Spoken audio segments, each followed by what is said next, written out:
आप स्टार्ट कीजिए।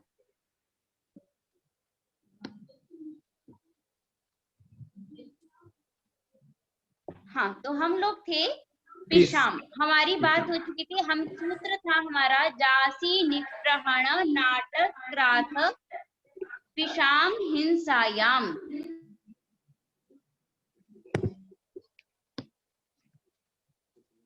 इको हो रहा है, प्रॉब्लम।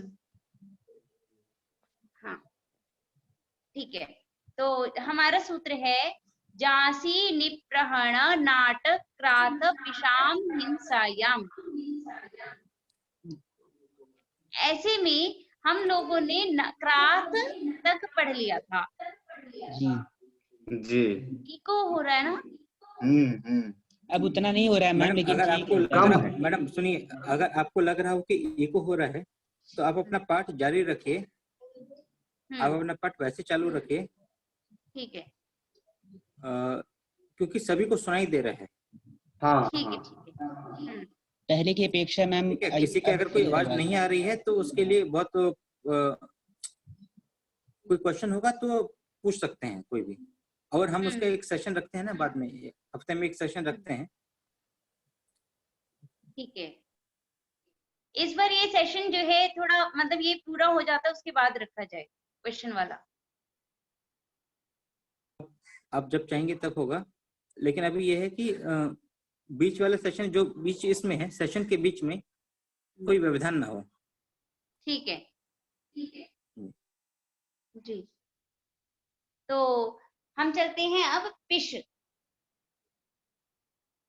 ठीक है, तो नाटक क्राथ तक हमारा हो गया था। तो पिश धातु की भी जब हिंसा अर्थ रहेगा, ठीक है, पिशरी धातु संचूर्णन अर्थ में है, ठीक है, तो ये भी जब हिंसा अर्थ में रहेगी धातु, तो वहां पर हम क्या कर देंगे, उसके कर्म में शेष की विवक्षा रहने पर षष्ठी विभक्ति होती है। क्लियर है बात? जी। तो जैसे कि चौरस्य चौरम वा पिनष्टि, ठीक है, चौर संबंधी पेषणम करोति अथवा चौर कर्मक पेषणम। ठीक है, अब यहाँ पर आप लोगों के मन में हो रहा होगा कि पिश धातु तो वैसे भी अर्थ उसका संचूर्णन ही था, चूर्ण मतलब उसको बिल्कुल चूरा चूरा कूटना है, कूटना है मैम। हाँ, कूटना है, कूटना। एक है लोग कहता है चौर को पकड़ के कूटता है, कूट रहा है, हाँ, खूब कूटा। हाँ हाँ हाँ, तो कूटना तो वैसे भी हिंसा में हुई, हिंसा में ही है। जी जी। अब ये प्रश्न उठता होगा, हो रहा होगा कि यहाँ पे फिर हिंसा अर्थ है, हम ऐसा करके क्यों कहा गया है, या इसको थोड़ा अलग ही कर देते। ठीक है, तो पिशलरी धातु तो और किसी अर्थ में होती ही नहीं है, तो इसको ऐसे करके क्यों कहा गया। तो उसके लिए क्या कहा गया, एक उदाहरण है कि धान को भी तो कूटा जाता है, तो धानाः पिनष्टि, जो धान को पीटा जा रहा है, कूटा जा रहा है, वो कूटने में हिंसा नहीं है, नहीं है, केवल आदमी को कूटने में है। हाँ, ये तो किसी प्राणी को यदि हम कूटते, आदमी को ही नहीं जानवरों को भी कूटने में हिंसा है, किंतु धान को कूटना तो प्राणियों के लिए उपकारी है ना, वो किसी के मतलब भूख का निवारण ही होगा, तो उसके लिए किया जा रहा है, तो ये हिंसा नहीं है। लेकिन प्राण तो धान में भी है, इस तरह कहेंगे तो हम तो जानवर को भी कूटेंगे, कहेंगे उससे भी भूख का निवारण हो सकता है। नहीं, किंतु हमें ये देखना पड़ेगा प्राणी में धान नहीं आता है, ठीक है, तो प्राणी हननम, और प्राणी जो है वह आपका जानवर में है, ठीक है, तो वहां हिंसा है, किंतु यहाँ पे जो मतलब प्राणी हननम, ठीक है, तो जो धान है वह प्राणी नहीं है, ठीक है, तो इसीलिए हम उसमें हिंसा नहीं मानेंगे। हिंसा नहीं मान करके हम यहाँ पे जो है, मैंने आपको पिछली बार भी बताया था कि इस सूत्र को पढ़ने का क्या प्रयोजन है, समास नहीं करना है। समास नहीं होना। हाँ, तो हम समास इसमें निषेध आप है। सिद्धांत कौमुदी में उदाहरण में क्या है, धानापेषणम, धाना वर्ड ही है, पेषणम। धाना और पेषणम, और धानाः पिनष्टि ऐसा बनेगा, किंतु धानानाम पिनष्टि ऐसा नहीं बनेगा। नहीं बनेगा। बन भी सकता है षष्ठी शेषे से, किंतु वहां पे वो नहीं बनेगा, होगा लेकिन यहाँ हिंसा अर्थ नहीं होगा, वहां पर समास नहीं होगा। हाँ, समास और वहां नहीं। पे हिंसा अर्थ नहीं होगा, साथ में समास नहीं होगा। लेकिन ठीक है जैसे ना, कहाँ समास कहाँ नहीं होगा, धाना पिनष्टि में। यहाँ तो हो जाएगा, धाना पेषण में होता है समास, और कहाँ नहीं होगा।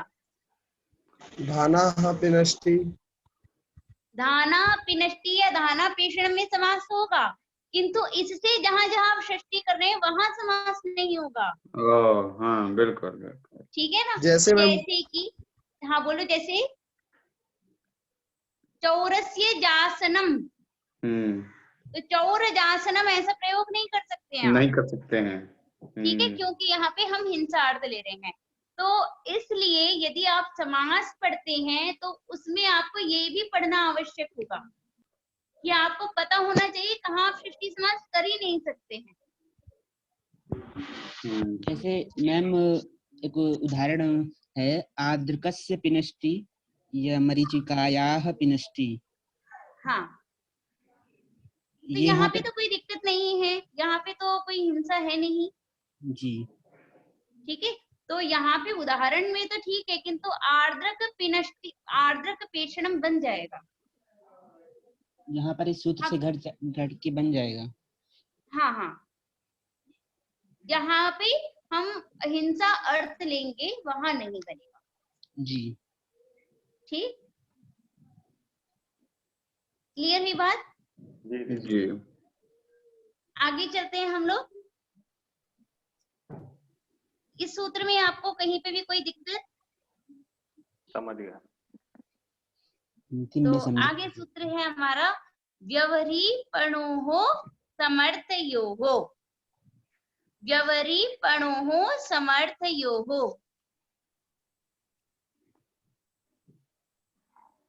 सूत्र में एक बार और बोलना।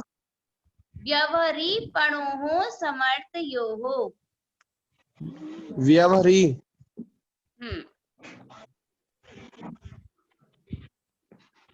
जी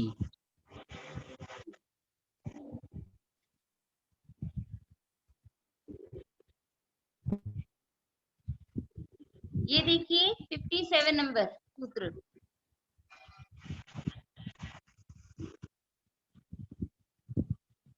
व्यवहारीपणोः समर्थयोः समर्थयोः।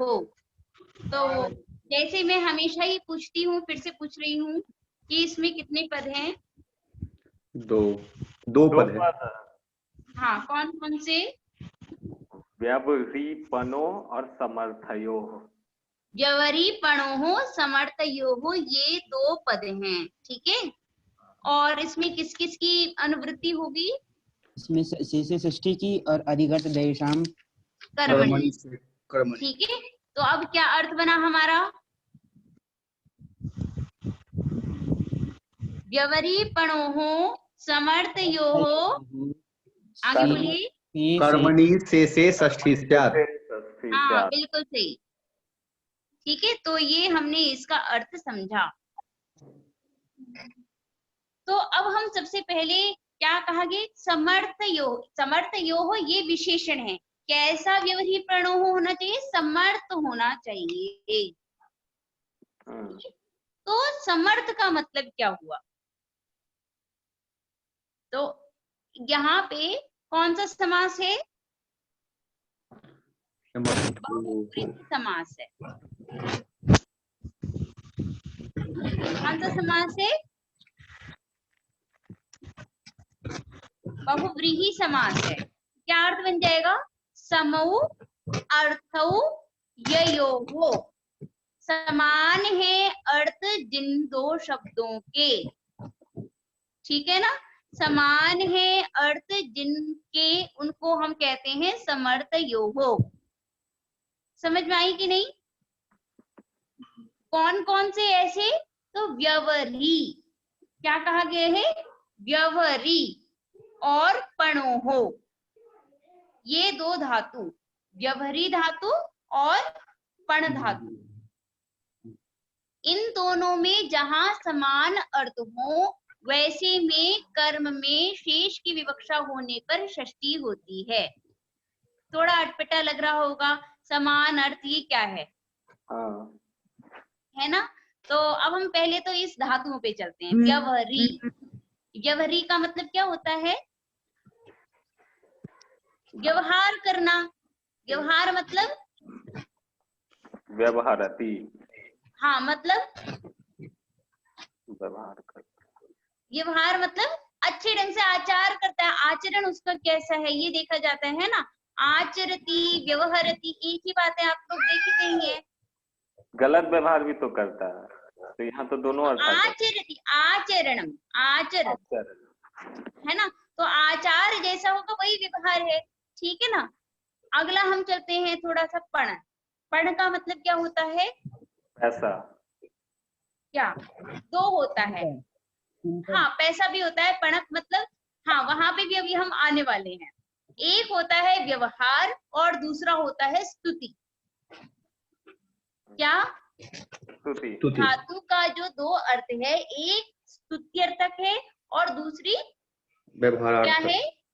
व्यवहारार्थ। व्यवहारार्थक है। ठीक है, ये थोड़ा सा इन दोनों में अंतर है। तो जो व्यवहारार्थक है, तो किसमें व्यवहारार्थक? खरीद और बिक्री में व्यवहारार्थक। ठीक है, तो खरीद और बिक्री में जो प्रयोग होता है उसी को हम पणक कहते हैं, पैसा। ठीक है ना? तो क्योंकि पण धातु का खरीद और बिक्री में अर्थ है, इसीलिए हम उस जो व्यवहार धातु, व्यवहारी धातु है, उसको भी आचार कहाँ पे लेकर आएंगे? द्यूत में। ऐसी जगह लेकर आएंगे जहां पर कि ये दोनों के दोनों समान हो जाएं। पण का व्यवहार कहाँ होता है? क्रय और विक्रय में होता है। और ये व्यवहार हम लेकर आएंगे द्यूत में। जब जुआ में हम जो कुछ पैसे लगाते हैं कि इतना पैसा मेरा, तो यहाँ पे क्रय और विक्रय, ये सारी चीजों को ही हम क्या कहेंगे? व्यवहारी और पण, इन दोनों धातुओं का अर्थ हो जाएगा। ये हाँ, जुआ में लगाना है, यहाँ क्रय क्या? विक्रय का, जुआ खेलना या जुआ, हाँ, तो यहाँ पर क्रय और विक्रय का तो कुछ समानार्थक संबंध इतना नहीं रहता है। क्या क्या क्या? जैसे कि हाँ, जुए में पैसा लगाता है वो, हाँ हाँ तो वहाँ पे जुए से पैसा ही प्राप्त करता है। हाँ हाँ, मिल हाँ बैठ रहा है मैम। हाँ, बिल्कुल। तो अर्थ नहीं बैठ रहा था क्रय विक्रय का। क्रय मानिए क्या होता है?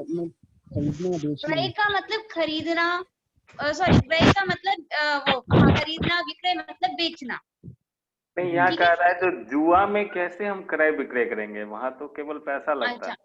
नहीं, लेकिन वहां पर भी जैसे ये घोषणा तो होती है कि आप इतना लगाएं और इतना पाएं।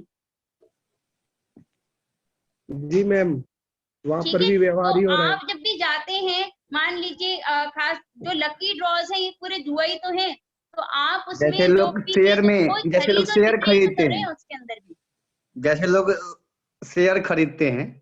हाँ, बिल्कुल, शेयर भी जुआ ही है। तो वहां पर भी आप शेयर इतने का खरीदते हैं। लगाते हैं, फिर आपका रिस्क होता है कि अच्छा ये मिलेगा कि नहीं मिलेगा, तो वहां पे भी आप क्रय और विक्रय कर रहे हैं। ठीक है प्रकाश ना? भैया को अनुभव है। हाँ, तो इस प्रकार से हम किस अर्थ में पहुंचते हैं कि द्यूत में जो क्रय और विक्रय होगा, उसी व्यवहार में हम क्या करेंगे? क्योंकि अब हमें देखना है व्यवहार और पण, इन दोनों में समान अर्थ कहाँ मिलेगा? तो इन दोनों में समान अर्थ हमें द्यूत के क्रय और विक्रय में ही मिलेगा। ठीक है, तो क्योंकि क्रय और विक्रय उसका था, आचार था, व्यवहार का अर्थ, तो हमने उसके भी अर्थ को संकुचित करके द्यूत तक लगाया, और इसका अर्थ भी क्रय और विक्रय को संकुचित करके द्यूत संबंधी क्रय विक्रय में लगा दिया। ठीक है। तो यदि द्योत संबंधी क्रय और विक्रय के लिए व्यवहारी धातु या पण धातु का प्रयोग किया जाएगा तो वहां पर क्या हो जाएगी, वहां उसके कर्म में षष्ठी विभक्ति का विधान हो जाएगा। क्लियर है? क्लियर। तो हाँ, तो शेष की विवक्षा रहने पर, ठीक है, तो जैसे कि वह क्या करता है, 100 रुपए लगाता है, जुए में वह 100 रुपए लगाता है, ठीक है, 100 रुपए का व्यवहार करता है, लेन देन करता है। तो शतस्य व्यवहरति, शतम व्यवहरति, ये दोनों के दोनों हो जाएंगे। ठीक है। दूसरा वैसे ही क्या बताया है, शतम पणते या शतस्य पणते, ये दोनों के दोनों रूप ही बनेंगे। जैसे कि क्लियर है? एक उदाहरण ऐसा लेते हैं जैसे कि वह 100 रुपए मैम लगाता है और पाणिदीप्ते, हेलो हाँ हाँ। मैम पाणिदीप्ते किम? पण इत्युक्ते द्यूत व्यवहारे क्रय विक्रयणम, कि वह 100 रुपए को लगा करके खेल रहा है। जी, जैसे हम शतम पढ़ते, शतम शतस्य पणते वा। यहाँ पैसे को छोड़ के कोई और चीज भी लगाई जा सकती है क्या? हाँ बिल्कुल, आप जिस भी सामान को लगा रहे हैं वह, जैसे द्रौपद्याः पणते द्रौपदी पणते वा, ठीक है ना। तो जुए में क्योंकि ये चीजें हो रही थी तो हम ऐसा भी कर सकते हैं। ठीक, तो इस तरीके से आपको समझ में आया ये बातें। कहा गया कि आपने शेष विवक्षा किसके की, क्योंकि हमें यदि शेष की विवक्षा नहीं है तो हमें कर्म में द्वितीय लगा देते हैं, तो शतम पणते ऐसा भी बनेगा। तो वहां पे शतस्य पणते नहीं बनेगा यदि आपकी शेष की विवक्षा नहीं है। शेष का मतलब बचा हुआ मैम, अवशिष्ट नहीं, शेष का मतलब सामान्य संबंध है, सामान्य संबंध। संबंध सामान्य विवक्षायाम, संबंध सामान्य की विवक्षा होने पर, समझ में आई कि नहीं। षष्ठी शेषे में जो शेष है उसका जो अर्थ है वो ही यहाँ पर भी लिया जाएगा। क्लियर हुई? तो इस प्रकार से हम अर्थ ये करेंगे। अगला कहा गया कि अच्छा आपने ऐसा क्यों कहा कि ये समर्थ यो हो, ऐसा पद क्यों दिया, आप सीधा व्यवहारी पणो ऐसा कह देते तो कहा गया कि ऐसे नहीं। तो जैसे हम हर धातु में लिखते हैं, व्यवहारी धातु को देखते हैं तो एक उदाहरण है शलाकाम व्यवहरति, इसका शलाका यहाँ नहीं बनेगा। यहाँ पे व्यवहरिति का मतलब क्या हुआ, शलाका को वह गिन रहा है। ठीक है, तो यानी कि यहाँ पे गणना के अर्थ में व्यवहारी धातु का प्रयोग किया गया है। उसी प्रकार से हम दूसरे में चलते हैं, तो जैसे कि विष्णु पणायते, विष्णु की स्तुति करता है। ठीक है, तो यहाँ पे पण धातु से ये तो आत्मनेपद है ही, आय प्रत्यय होता है, धूपो धूपो विच्छी पणि पणिभ्य आय, यहाँ पे पणि से आय प्रत्यय होता है तो पणायते रूप बनता है, मतलब विष्णु की स्तुति करता है। स्तुत्यर्थक होने के कारण समर्थ नहीं है। समर्थ मतलब मैंने क्या बताया था, समर्थ मतलब दोनों का अर्थ जब समान रहेगा, हाँ, दोनों का अर्थ समान होना चाहिए, या और दोनों का अर्थ समान मतलब द्यूत व्यवहार, द्यूत व्यवहार है हम। ठीक है, तो ऐसे में ही स्तुति को होगा, स्तुति में नहीं होगा। ठीक है, देखिए सिद्धांत कौमुदी में लिखा भी है, द्यूते क्रय विक्रय व्यवहारे च अनयोः तुल्यार्थता। समर्थ को बताया गया है, समर्थ कहाँ पर है, समर्थ का मतलब द्यूते क्रय विक्रय व्यवहारे तुल्यः, हाँ ठीक है ना। तो और उसके बाद भी ये भी दिया गया है समर्थयो किम, समर्थ क्यों दिया गया, तो व्यवहारी धातु का प्रत्युदाहरण दिया गया है शलाका व्यवहारः, शलाका को गिन रहा है, गणना इति ब्राह्मण पणनम, ठीक है, ब्राह्मण की स्तुति करता है, ठीक है, जी मैम। यहाँ तक क्लियर हुआ आप लोगों को?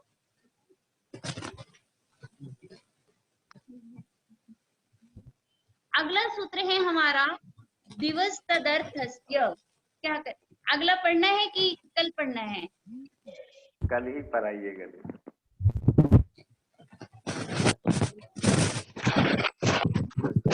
1 बज गया हाँ, अब। हाँ क्लास भी शेयर होने वाली है। जी दूसरी जी क्लास जी। भी- भोजन भी नहीं किए हैं, भूख भी लग गई है बहुत जोर से। अच्छा ठीक है, ठीक ठीक। अच्छा, मामी हाँ, बहुत अच्छी कक्षा रही आज की। Thank you. कुछ नहीं समझ में आए तो भी बोल देना। नहीं हाँ बेटा, नहीं अच्छा नहीं मैम, पूरा समझ आया। समझ में आया, चलो ठीक है फिर, बहुत बहुत यही धन्यवाद मेरा प्रयोजन भी है। और आपको भी बहुत बहुत धन्यवाद। Thank you. सभी को धन्यवाद, सभी को और धन्यवाद। आप लोगों को भी धन्यवाद, आप लोग सुनते हैं तो उसी से मेरा भी उत्साह रहता है। खास करके जो अध्यापिका हैं हमारी मैम, उनको जो बहुत अच्छा समझाती हैं एक एक चीज को। ठीक ठीक है, शायद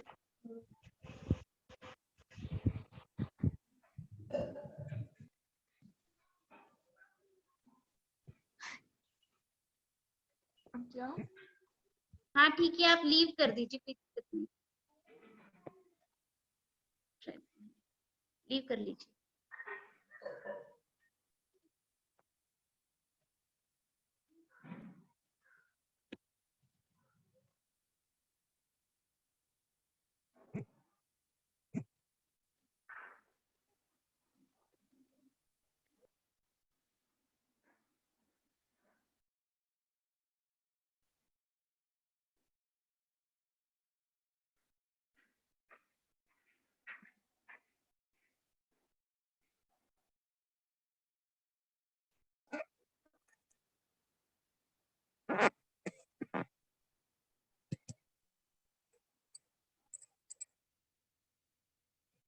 हेलो, क्या हुआ, क्लास खत्म हो गई क्या?